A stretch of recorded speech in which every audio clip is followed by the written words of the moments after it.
आप इनका एड्रेस है रेहान? इनका लजन। इनका हाँ लजन। आप वो लिखो, मैं आपका पिन करूंगी। कॉलनी क्या सब्जार कॉलनी। फारूक अहमद बेग। फारूक अहमद बेग इसका नाम है, फादर का। मैं आपका नाम नहीं बोलूँगी, ऑब्वियसली हमने नाम विदहेल्ड किया है। आप लड़की की मासी हैं जी। तो कल आप आए थे regarding sexual abuse bye father, इसीलिए हम यहाँ पे आए सारी डिटेल्स जाना, क्योंकि हम चाहते हैं उनको सोशली हम बॉयकॉट करें, उनके घर वालों को, उनके वालिद साहब को, उनके भाइयों को, सबको हम सोशली बॉयकॉट करें ताकि उनको पता चले कि इस बच्ची के साथ इन्होंने क्या किया है। तो आप बताइए क्या हुआ, कहाँ हुआ, कैसा हुआ, सारी डिटेल्स। हम बैठे हुए थे सब लोग, अचानक से गेट खटखटाने की आवाज़ हुई, तो जो ये बच्ची है ये हमारे पास आई। ये बहुत घबराई हुई थी, ये ट्यूशन सेंटर से ही हमारे घर आई और उसके बाद इसने रोते रोते कहा मुझे अपने घर नहीं जाना है। और उसके बाद हमने उसको बोला क्यों, क्या हो गया, उनके बीच में लड़ाई झगड़ा हुआ है, माँ बाप के बीच में कुछ लड़ाई झगड़ा हुआ। उसने बोला नहीं। फिर हमने उसको पूछा क्यों, क्या फिर क्या बात हुई। उसने वहाँ से बोला कि आप लोग रिकॉर्डिंग सुनो। उसने रिकॉर्डिंग की थी, उसने अपने शलवार के अंदर फ़ोन रख के रिकॉर्डिंग की थी अपने बाप की घटिया घटिया बातों की। तो उसका बाप उसको 3 महीने से सेक्सुअली अब्यूज़ कर रहा था और भी मतलब गंदी गंदी बातें, बहुत बहुत ज़्यादा कुछ। उसके बाद मेरी जो है पुफ़ी है वो वहाँ पे गई और मेरी जो भाभी है वो भी वहाँ पे गई। वहाँ पे उसकी माँ को कुछ भी नहीं पता था कि क्या हुआ, मेरी बेटी कहाँ है, क्या है, कुछ भी नहीं। वो ट्यूशन सेंटर से ही हमारे पास आई। उसके बाद उसके बाप ने अपनी बीवी को कहा था कि मुझे पता है वो क्यों चली गई यहाँ से, मुझे आप खाना दे दो। जब वो लोग वहाँ पे पहुँचे उसके बाद उसके बाप ने बोला कि हाँ मैंने, उसने एक चीज़ एडमिट की है, हाँ मैंने अपनी जो बेटी है उसको बोला कि आप कपड़े निकालो, उसके बाद मैं आपको हक करूँगा। फिर सारे लोगों ने उसको बोला था कि ऐसा कौन सा बाप होगा जो ये सब बोलेगा। उसके बाद उसका जो क्या कहते हैं, उसको बाप और उसका भाई हमारे घर आए।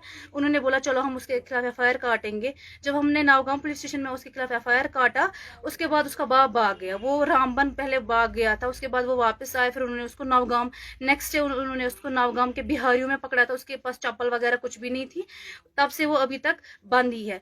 फिर जो मेरी बहन है और मैं भी और मेरी दूसरी भाभी, वो हम लोग गए थे अपने उसके घर लसजन हम गए थे। उसके बाद हमने वहाँ पे सफाई वगैरह की, लेकिन उन्होंने वहाँ से वो लोग आए हमें मारने धमकाने, हमारा सोना छीना।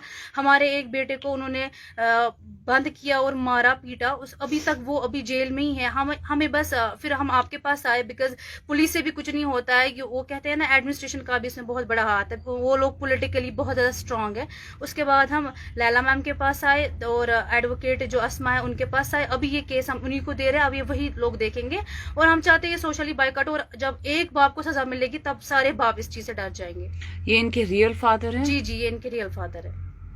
ठीक है। इनका पहले कैरेक्टर कैसा था? हाँ बहुत घटिया आदमी है, अपनी बीवी को मारता पीटता था। लेकिन हमने उसके खिलाफ हमने सोचा चलो अब इसका घर है, वो भी कभी नहीं बोली इसके खिलाफ, क्योंकि उनके पेरेंट्स नहीं है। मेरी जो हमारे पेरेंट्स बिल्कुल भी नहीं है। और ये जो है मतलब काम करने जाता था वहाँ पे लड़कियों के साथ, इसका वो ना वो एक्स्ट्रा वो बातचीत चलती रहती थी इसकी। इसका कैरेक्टर बहुत घटिया है।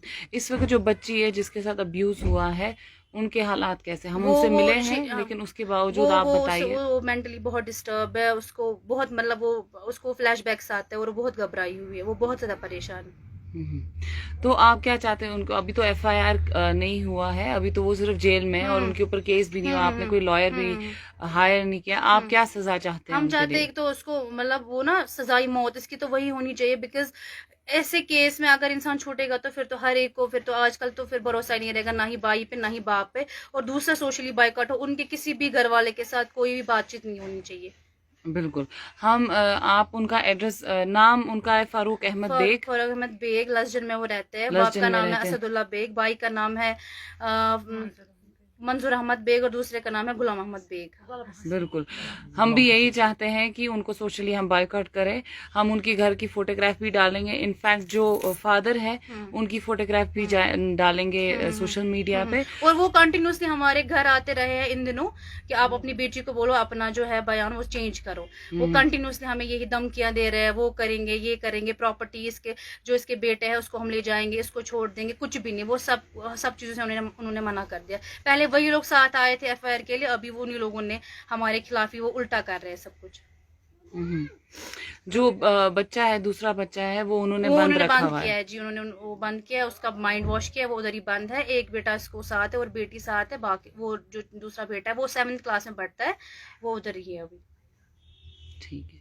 ठीक है, हम उनकी सारी डिटेल्स डालेंगे ताकि हम खुद भी कल वहाँ जाएंगे, सोशली बॉयकॉट करेंगे। और ये चीज़ अब आवाम को पता चल गई। मेरी गुजारिश है आवाम से कि उन लोगों को सख्त से सख्त सज़ा मिली जाए, सोशली बिल्कुल उनसे बात ना किया जाए। और अगर वो वहाँ घर से गुजरे तो बेशक वहाँ पे लोगों को बोले, और जो कमेटी है वहाँ पे जो होती है सोसाइटी कमेटी की, वो जो है वो भी उनको सोशली बॉयकॉट करे। ये है ये शख्स जिसने अपनी बेटी पे सेक्सुअली अब्यूज किया है।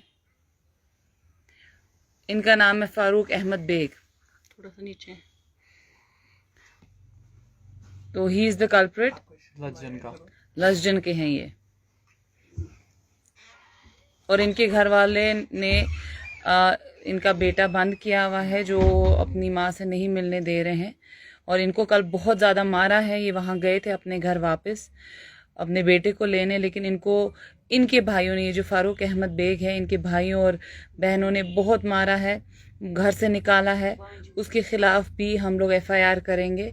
तो इंशाल्लाह इनको सख्त से सख्त सज़ा मिलनी चाहिए। ये हम अपलोड भी करेंगे ताकि आप लोगों को पता हो कि ऐसे शैतानों को और इनके घर वालों से बात नहीं करनी चाहिए और ना ही इनके साथ कोई रिश्ता रखना चाहिए। अस्सलाम वालेकुम, अल्लाह हाफिज़। सब अवेयर आप करो टैग।